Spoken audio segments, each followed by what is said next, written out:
Hudson CEO and President.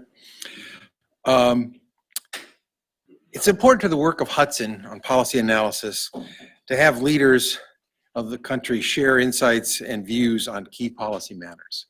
We learn from them, we learn what we can do to help. This is a practice that has a long legacy at Hudson, going back to Ronald Reagan and before, and has included Senator John McCain, more recently Senator Cotton, Senator Joni Ernst. Today, Senator Dan Sullivan, who is a former colleague of mine in the George W. Bush administration and has been a friend of the Institute. Among the other areas of policies he has shaped with the environment and many other programs is the policy and thoughtful leadership he's given to the Chinese Communist Party threat to Taiwan. We are grateful for his leadership in this area as well as others, and we look forward to his remarks today. Miles Yu, our senior fellow and director of Hudson's China Center, will introduce Senator Sullivan, but I want to also personally thank him for being with us and for his many acts of service to the country and to the people of America. So thank you for being with us, Senator. Miles.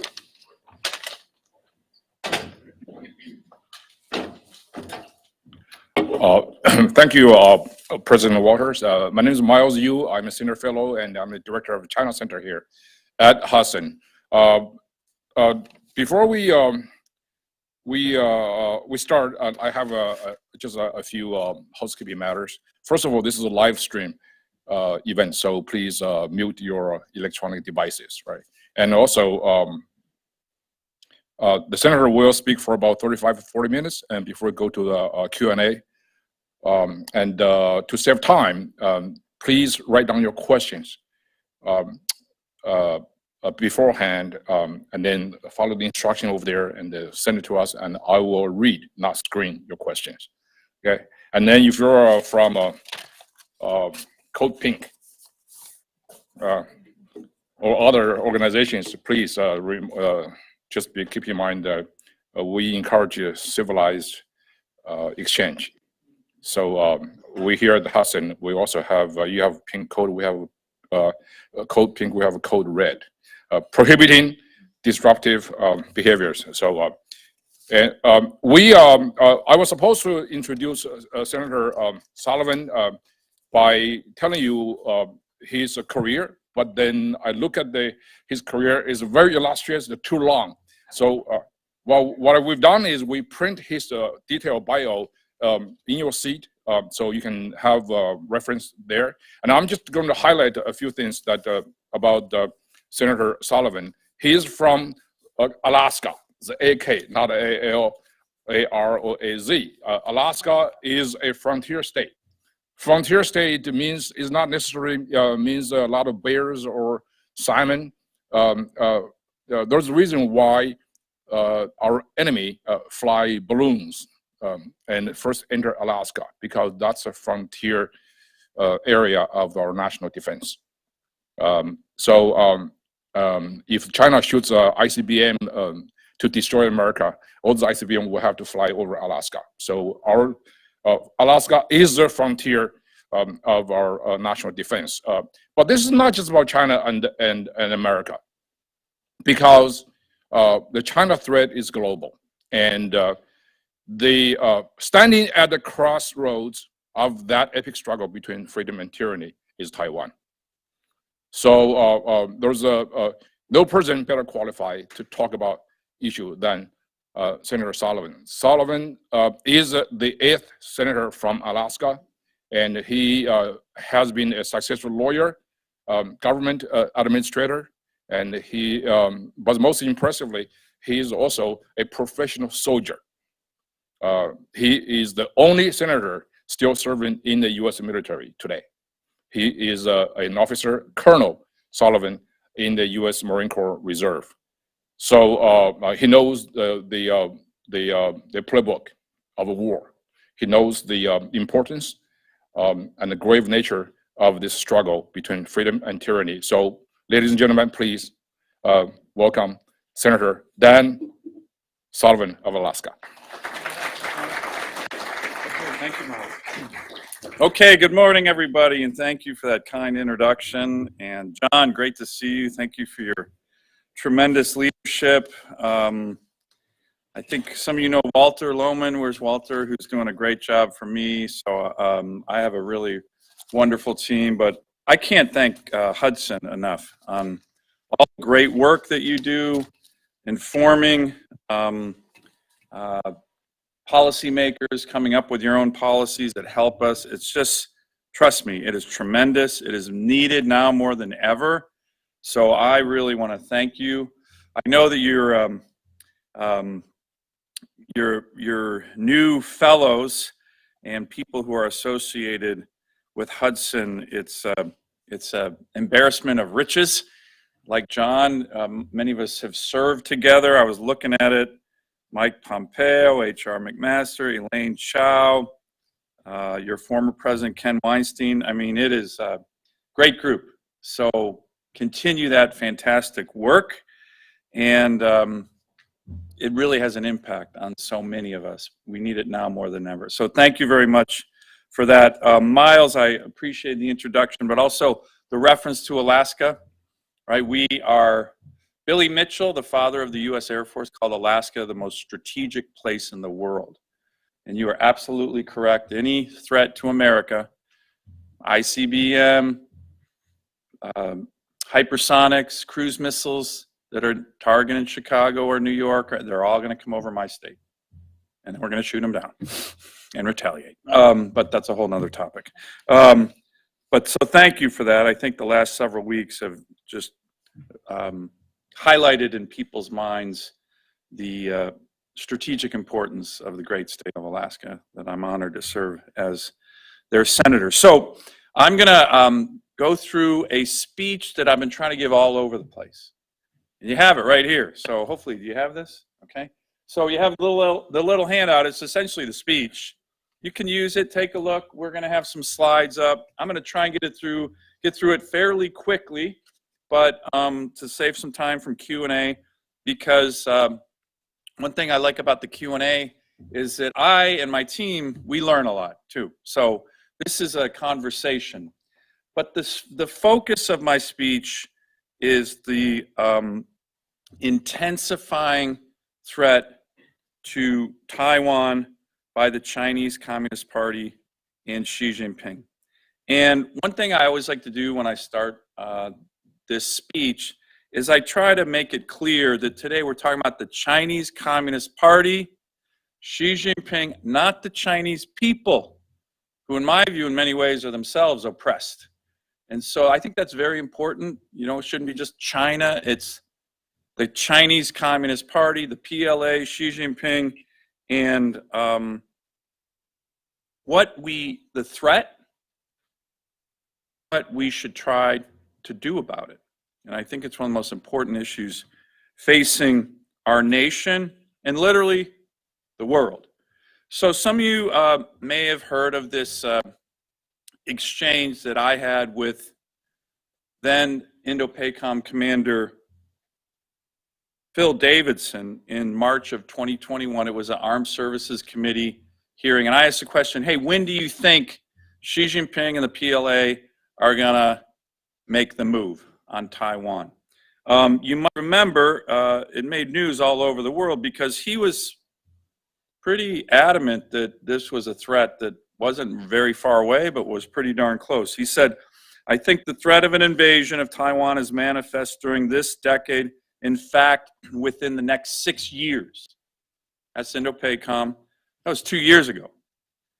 That's serious business. His current successor, Admiral Aquilino, who's doing a great job.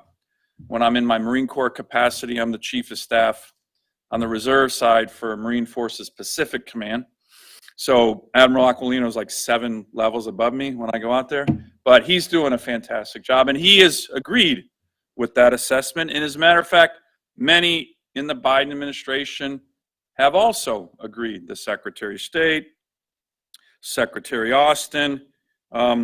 So it's a threat right now. And as we saw last fall in the annual meetings of China's rubber-stamped legislature, Xi Jinping emerged as the ultimate supreme leader, surprising the assessment of even seasoned China hands with his audacity. He's packed the Politburo Standing Committee, where, as you know, the real power resides, with loyalists, party stalwarts, with the focus on military, intelligence, and technology backgrounds.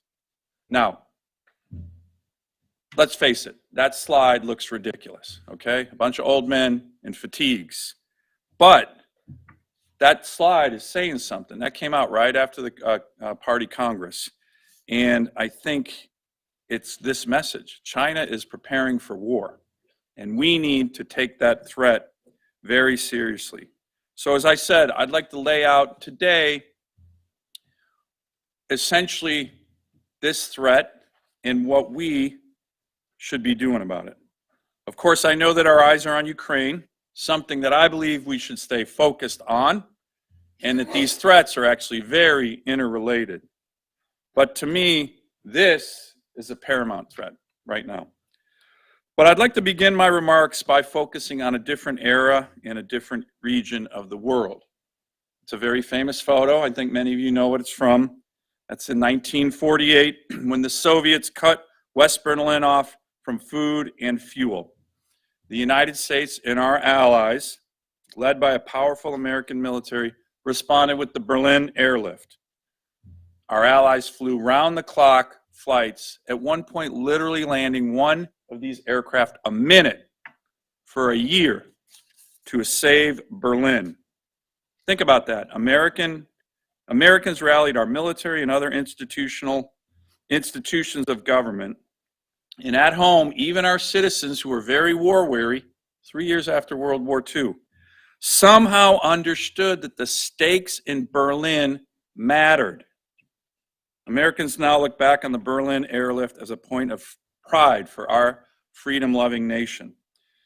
Years later, after the Berlin airlift, President Kennedy came into office, initially viewing the defense of Berlin as an irritant in U.S.-Soviet relations, but following his visit there, where he famously declared himself a Berliner, he recognized Berlin, quote, as an asset, not a liability, in the wider struggle for Europe and global freedom. The United States defended the city and people of West Berlin during the 20th century because we, as a people, understood that this city and its citizens stood on the front lines of the struggle between the American-led free world and a powerful, expansionist, authoritarian regime. The same is true for Taiwan. Taiwan is the 21st century's West Berlin. Now, it's not as if American political leaders have disregarded the importance of Taiwan. To the contrary, I've recently reread President Eisenhower's outstanding memoirs. If you look at these memoirs and read them, Taiwan and its defense and its importance is weaved throughout the 1950s during the Eisenhower administration. And of course, it's not just been the executive branch. You look at what the Congress has done during the darkest time for Taiwan, when the U.S. switched diplomatic recognition from Taipei to Beijing. It was congressional leaders, bipartisan, by the way, like Senators Barry Goldwater and Bob Dole, as well as Democrats like Representative Lester Wolf, who worked to establish the Taiwan Relations Act. The Taiwan Relations Act is literally one of the most remarkable pieces of foreign policy legislation in American history. Think about it. A president of the United States, Jimmy Carter, wanted to abandon a long-standing ally, Taiwan, and Congress said, no. We used our constitutional authorities and said no, and in the process, we, the Congress, when it was passed by 84 U.S. senators, including a young senator named Joe Biden, who voted yes, laid down the Taiwan Relations Act, which, among other things, committed Congress and the United States to consider any use of force against Taiwan a threat to peace and security, and grave concern to the United States. That's in statute. Congress declared that the U.S. decision to switch diplomatic relations from Taipei to Beijing rested on the expectation that Taiwan's future would be determined by peaceful means. And Congress committed in the Taiwan Relations Act to provide Taiwan the means to defend itself and for the U.S. to maintain its own capacity to help. So we collectively, as a government, have been very focused on Taiwan, executive branch, legislative branch, and of course, given this history, it's not surprising that the fate of Taiwan has been weaved in and out of the personal histories of thousands, if not tens of thousands, of Americans, including my own personal history. 27 years ago, I was a young Marine on that good-looking ship, the USS Bella Wood. I was a young infantry officer, and this was during what is now referred to as the Third Taiwan Strait Crisis, 1995 and 96, the last time the Chinese Communist Party seriously threatened Taiwan. They moved the PLA up to the strait. They started shooting missiles over the island, all on the eve of Taiwan's first presidential election. President Clinton, to his credit, sent 2 carrier strike groups and a Marine amphibious ready group. And I was part of that. That was actually the ship that went through the Taiwan Strait at the height of that crisis. And that demonstration of American power and resolve was very important and still remembered in the region today. Our commitment to a partner in the region saying, you're not going to do this, Chinese Communist Party. Many years later, on a CODEL that I went on with Senator McCain when I first became a U.S. Senator, and I miss John McCain. He was a great mentor of mine. We were in a meeting with the new president, President Tsai Ing-wen, and she was asking each senator, have you ever been to Taiwan? And she got to me and she said, Senator Sullivan, you ever been to Taiwan? And I was like, well, yes, Madam President, I have been to Taiwan. I've just never been to Taiwan on land. So this, as I mentioned, is part of so many Americans' personal history. Another personal moment in my experience with Taiwan, another demonstration of commitment of the United States was about a year and a half ago at the height of the pandemic, when the Chinese Communist Party was struggling Taiwan from the ability to get Western vaccines. I led a CODEL with Senator Duckworth and Senator Coons, coordinating with the White House to deliver almost 1 million Western vaccines. We flew in that C-17, which irritated the heck out of the Chinese Communist Party, so that was probably a good thing. But that was another demonstration of our commitment, America showing up, saying, we have vaccines for you, Taiwan. Don't worry. We know the Chinese Communist Party is trying to choke that off. So let me just give you kind of a final, very moving moment in my career.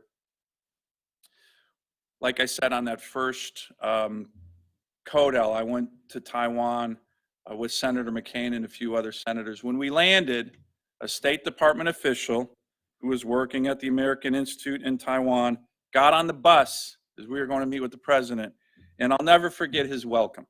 He said, welcome to Taiwan, a vibrant democracy of 24 million people with one of the most innovative economies in the world, a hub of trade and cutting-edge technology. And the only reason this place continues to exist on the map as such is because of the sacrifice and commitment of the United States of America, our people, our military, our government, to its survival. All Americans should be very proud of this. That's how I was greeted on that bus. And I like repeating that because most Americans don't know, like, if it weren't for us, that island would have been gobbled up long time ago. Just look at the history. That's not an exaggeration. That is a fact.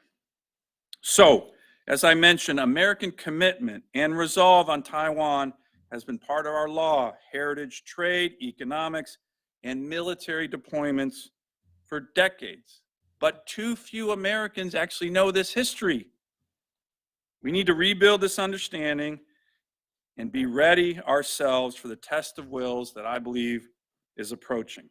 And this starts with a better job of explaining to the American people collectively why Taiwan matters. That's why we're getting this speech out. That's why I'm giving this everywhere, the Senate floor, think tanks in Washington, D.C.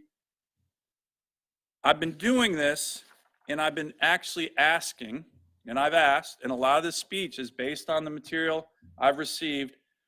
Many of our intel agencies, our think tanks, our combatant commands, this very simple question. What would the world look like in the aftermath of a successful invasion of Taiwan by the CCP? Okay, now, this is actually very little studied. You'd be surprised. I was surprised. There was very little studied. I tasked all these agencies, hey, help me think through what does it look like? What does the world look like? How are America's interests impacted? How are the interests of our allies impacted? And I think it's little studied because, let's face it, it's a very depressing assignment to think about a scenario, and I don't go into it here, one of three scenarios. The Chinese Communist Party launches an invasion, and we don't do anything. We let Taiwan fight alone, and they lose. Or we show up, but too late, we, the United States, and our military and our allies. Or we show up on time and have a big battle in the Taiwan Strait and lose. So what I am trying to do in these remarks today is paint that picture. Not how it happens, but in the aftermath, what the world would look like. And of course, it is not a world that is favorable to the interests of Americans, the West, or those of our allies. Let me go through a couple of the main reasons why. This is information that's, a lot of it's pretty obvious, but that I got back from all these different groups to explain why Taiwan matters. The first is that, and by the way, if there's going to be a war in the Taiwan Strait, we know it's going to be launched by one entity, Xi Jinping, the Chinese Communist Party, and the PLA, period. No one else is looking to launch a war. So this would be an aggressive action from the entities that I just mentioned. And the number one issue in terms of, well, not the number one issue, but one of the key issues is the blow to the U.S. global economy. A successful PLA invasion and takeover of Taiwan would be a massive blow to the commanding heights of the technology that powers our digital age. We all know Taiwan dominates the production of the world's most advanced semiconductors. In fact, Taiwan is home to 92% of the most advanced semiconductor production in the world. Imagine what would happen if that was not only taken offline, but controlled by the Chinese Communist Party. You know, if you look at the impact of the current chip shortage that started with the pandemic, these were the low kind of tech chips. The Commerce Department estimated alone that the US economy suffered damage of about $240 billion just from this lower chip shortage that we're seeing with regard to automotive production, trucks, and other things. Imagine what that would do with regard to the US and global economy if the most advanced chips in the world were not only taken offline, but possibly in the control of one of our biggest adversaries. The State Department recently came out with an assessment that they thought the number would be about $2.5 trillion. You want to talk about an impact? You want to talk about an impact to jobs? You want to talk about an impact? And think about our national security. So many of our weapon systems, F-35s, radars, advanced missile defense capabilities, rely on these chips. Think about the threat to U.S. national security if the Chinese Communist Party and Xi Jinping controlled them. Huge challenge. Let me give you another area of undermining American strategic interests and those of our allies. Taiwan's geostrategic value, if it was invaded and occupied by the Chinese Communist Party, would be shattered. You saw, when you saw President Eisenhower's memoirs, he devotes pages and pages to this. At one point, he says, if the capture of Taiwan's offshore islands should in fact lead to the loss of Taiwan, the future security of Japan, the Philippines, Thailand, Vietnam, and even Okinawa would be placed in jeopardy, and the United States' vital interests would suffer severely.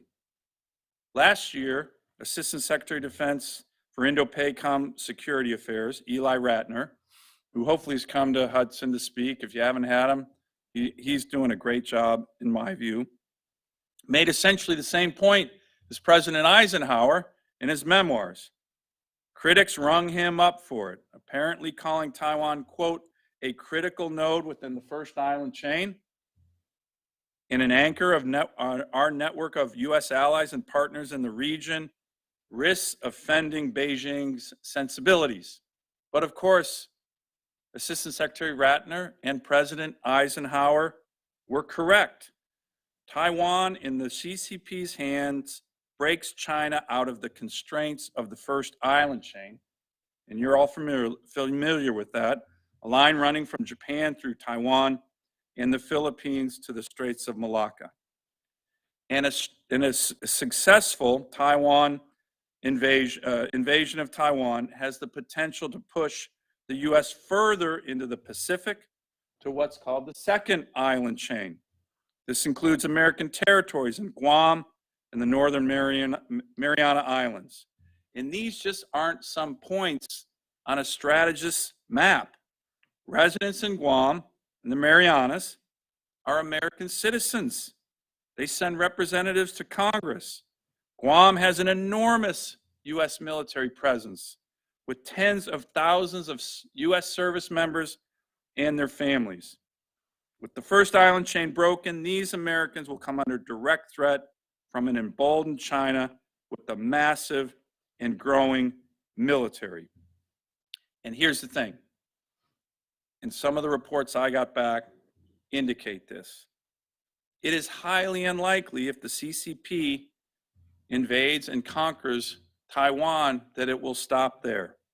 If history teaches us anything, it is that the appetite of an aggressive authoritarian regime on the march increases with each meal.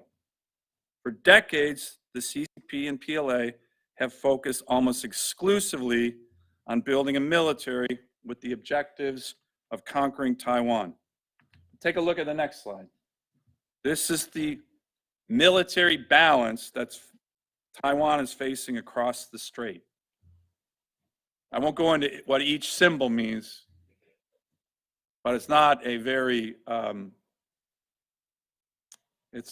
positive balance of forces. But here's the thing. Again, as I said, the Chinese military has been focused on Taiwan. With a successful invasion of Taiwan, it is very unlikely that that massive force stays put. There will be pressure and opportunities from the Chinese Communist Party and the PLA and Xi Jinping to push that very massive force out into other regions of the world.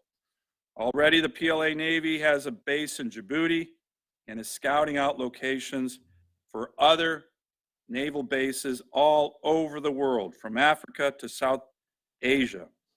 According to the 2023 DoD China Military Power Report, released a few weeks ago, some 17 countries are now under consideration for the PLA's military basing and logistic facilities. Let me give you another area of our interests that I think would be negatively impacted, as President Eisenhower stated in his memoirs. he was deeply concerned about the impact the successful invasion of Taiwan would have on American alliances in the region and our ability to credibly meet our defense treaty obligation to our treaty allies. That concern continues today. Whether it's Japan, who is doing a great job with regard to building up their military, or South Korea, or even Australia. It's of course hard to predict the future, but there's little doubt that a Chinese Communist Party takeover of Taiwan would call into question American alliance commitments by our treaty allies. It could cause some of them to build up their own military capabilities, including nuclear deterrence, or choose a more accommodating Middle Kingdom posture toward their powerful, aggressive neighbor. Either way, this should concern all Americans. The questioning of our Pacific network of alliances that has undermined the security of the American homeland by balancing and deterring dangers from far from our shores would certainly make the United States less safe. Finally, let me just make one final point on our interest. A Chinese Communist Party takeover of Taiwan would give a global boost to the CCP's model of authoritarian governance that Xi Jinping has been offering the world. In the 1930s, during a time of global upheaval, of which there are striking parallels today, many around the world thought that the future lay with fascism.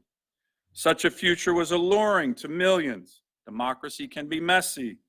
It's still messy. Disagreements, sometimes ferocious disagreements, is the hallmark of representative government. And because of the transparency inherent in the democratic process of our governments, it's there for all the world to see, the good, the bad, and the ugly.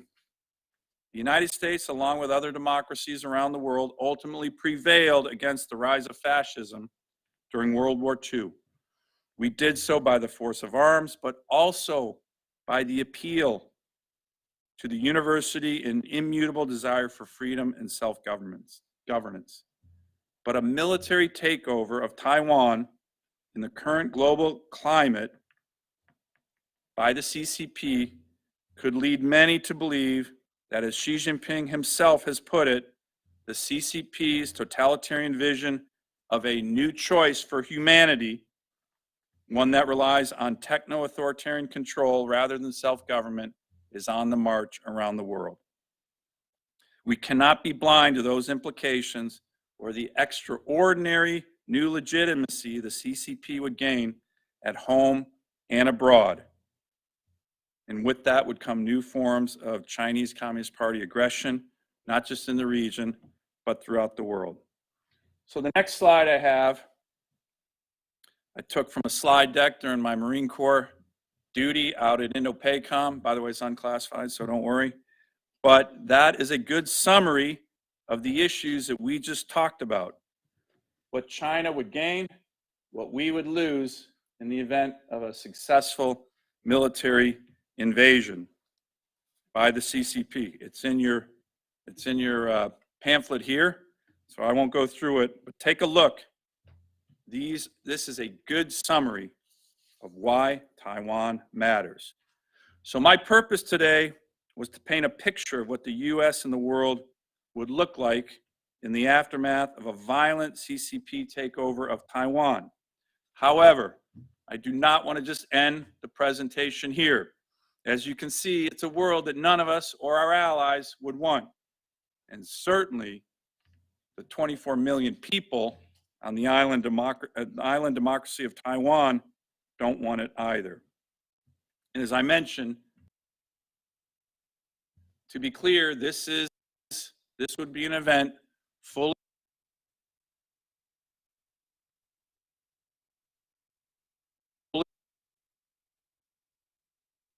and his buddies wearing those fatigues. So what should we be doing about it? Well, obviously, none of us want this. So I believe enhancing deterrence should be the top priority for U.S. policy. And I've often talked about deterrence being established in Taiwan in 3 levels. The first, of course, is making sure Taiwan has the capability to defend itself, as laid out in American law and the Taiwan Relations Act, and that they are acquiring the weapons they need, as well as advancing overall military readiness. The ability to have the weapons to defend themselves, as we are seeing in Ukraine, with an inspiring example of heroic resistance against Russia, is a critical element of this first level of deterrence. We made some significant progress in this direction during last year's National Defense Authorization Act, but I will say, unfortunately, the Biden administration did not step up with the appropriators the way they needed to. And so the most critical elements of the package that we had in the NDAA remains unfunded. For as much as we see secure, is still not getting the support and information we need in the Congress to meet Taiwan's military and defense needs. The second level of deterrence, of course, is what we've been talking about, would be America's response and those of our allies. As I've already mentioned, for decades, that has been the key level of deterrence that has prevented and dissuaded the Chinese Communist Party from invading Taiwan. But this certainly should not be taken for granted either. For 2 years in a row now, the Biden administration has put forward defense budgets that are inflation-adjusted cuts to our defense. Now, we in the Congress dramatically reject that, by the way, in a bipartisan way, and significantly increase the president's budget. I've been told by a senior administration official that they do that to appease the left, who hate, and the progressives, who hate big defense budgets, knowing that we will bolster it. By the way, that is the opposite of leadership, if that's true. So, the current budget shrinks the Navy. The current budget shrinks the Marine Corps. The current budget shrinks the Army. Okay? We're not going to let that happen in the Congress, even though the Republicans are in the minority. But who is emboldened by that kind of budgetary, military posture? Of course, Xi Jinping and Putin. So that's the second level, and we can't take that for granted. But I want to just mention the third level of deterrence, which is rarely discussed. But when you read the reporting, it might be the most important level of deterrence. Maybe even more powerful than the first and second levels. And that is employing all instruments of American power beyond our military with regard to our economic, trade, financial, and in particular, energy strengths that we have as a country, and lay out a package of sanctions now, preemptive sanctions, to say to the Chinese Communist Party and Xi Jinping, if you invade, here's what your economy is going to get. Here's what your people are going to get. This is why I introduced what's called the Stand with Taiwan Act. This is a very powerful package of sanctions that would be triggered by a military invasion of Taiwan. I think one of the things that we've learned from the brutal invasion of Ukraine by Russia is that comprehensive economic and financial sanctions have the best chance of deterring a conflict when they are clearly defined and ready to go before the conflict begins.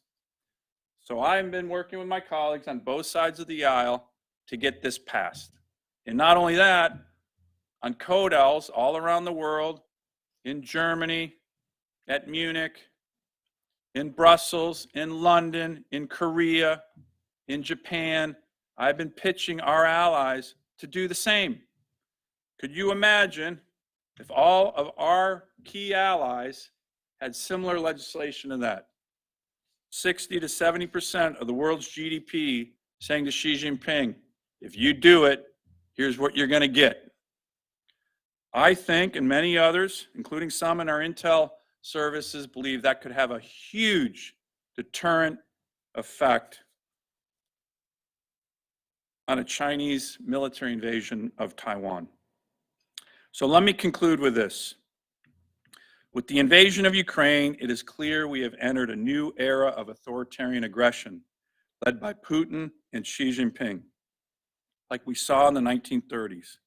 For nearly a century, American presidents of both parties have seen Asia and Europe's theaters, which if under hostile control would put U.S. national security interests at extreme risk. Generations of Americans have fought and died so that East Asia and Europe would not fall under the dictatorial control of U.S. adversaries. Both of these theaters are at risk today. The free world cannot be neutral in this contest between freedom and authoritarianism, especially in the Indo-Pacific region. American allies, power, and ingenuity helped build a world that provided more freedom and prosperity to more people than ever before.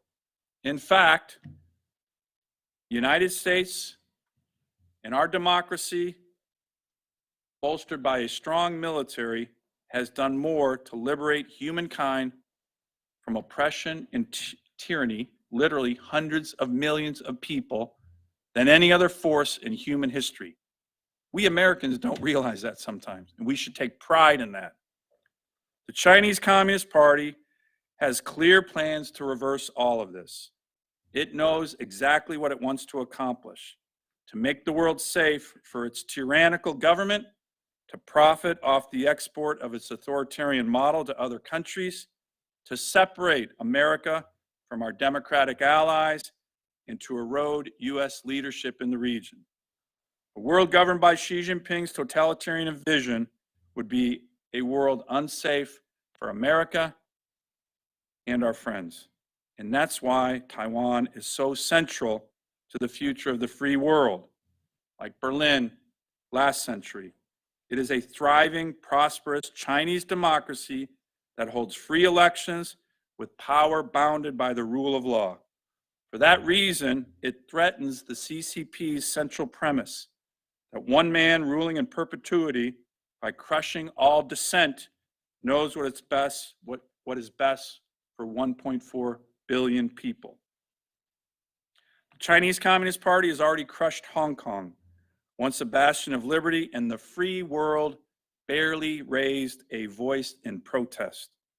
Should America and the world stand by as China does something to Taiwan, a peaceful democracy of 24 million people, that would not simply undermine the security of the Western Pacific region, as the Taiwan Relations Act says, but would undermine America's role in the world and the values we as Americans have infused in it. And it would deeply and adversely affect concrete American national security and economic interests. So I want to thank all of you again, Miles, John, the Hudson Institute, who believe in peace through strength.